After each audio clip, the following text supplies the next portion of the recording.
What you need to know for the week ahead. It's Monday, it's a new week, and while we won't pretend we know everything that's going to happen over the next 7 days, we have some sense of what is coming up. Here's your briefing on some of the most important and interesting stories happening in the week ahead. 1. A court battle brews. What's happening? On Tuesday, confirmation hearings will begin into President Donald Trump's nominee for the U.S. Supreme Court, Brett Kavanaugh. Why is this important? If he gets confirmed by the Senate, Mr. Kavanaugh will help turn the Supreme Court in a more conservative direction for a generation. As a result, the fate of divisive issues such as abortion and immigration could come into focus. Mr. Kavanaugh is likely to be confirmed, but he could face some awkward questions during the hearings.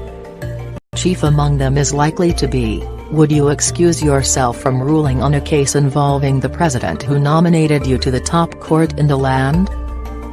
2. How will Venezuela cope? What's happening?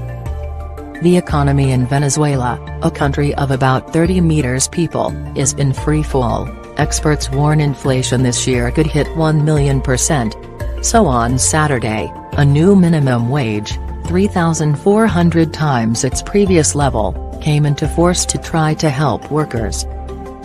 Why is this important? It's far from the first time the government has raised the minimum wage, but it's never done so to this extent. This presents businesses, particularly small ones, with a problem. If they stay open and pay their employees the increased wage, they may be forced out of business. But because of price controls on many items, it will be hard for them to balance out the increased costs, a step that could repel customers anyway. From early this week, we may get a sense of how businesses are coping and whether this move actually ends up making things worse. More than 2 million Venezuelans have fled the country since 2014, with hundreds of thousands leaving for neighboring countries in the past year. 3. Entertaining the masses. What's happening? On Sunday, 9 September, the Arirang Mass Games begin in North Korea. Prepare for enormous coordinated displays unlike anything else seen anywhere in the world. Why is this important? They're the first games in 5 years, and are reportedly being held to give the people of North Korea a morale boost and to help the economy. Tickets to each event reportedly cost up to €800, $933, £717, meaning the country could rake in good money at a time it is still under sanctions from many Western nations.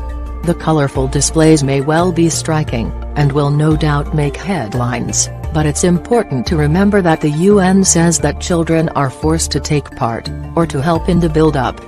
How big will these games be? If the sneaky satellite images taken in the past 2 weeks are any indication, they're going to be very big indeed.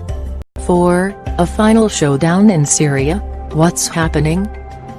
The last big battle in the 7-year Syrian war looks like it could be about to begin. Why is this important? There are about 3 million people living in northwestern Idlib province, the last major area held by the opposition. The province is dominated by jihadists and rebel fighters, though most of the people there are civilians. Many fighters and their families have been evacuated there from other rebel-held areas under truce deals with the government.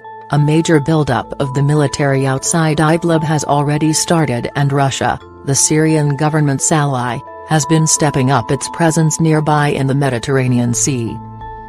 Meanwhile, Russia and Syria have accused rebel fighters of preparing to use chemical attacks in Idlib to blame pro-government forces. UN investigators say government forces have used chemical weapons several times during the conflict, despite Syria's denial. 5. Tech giants in the spotlight. What's happening? Executives from Facebook, Twitter and Google will give evidence on Wednesday about what they are doing to stop foreign powers from using their online platforms to influence U.S. politics. Why is this important? We're 2 months away from the U.S. midterm elections, that will help shape the country's politics for the next 2 years and beyond. After Russian attempts to influence voters in the 2016 presidential election via social networks, there's a lot of attention on who might be trying to do the same this time around. So are tech companies doing enough in 2018? What evidence have they seen that foreign powers are trying to meddle?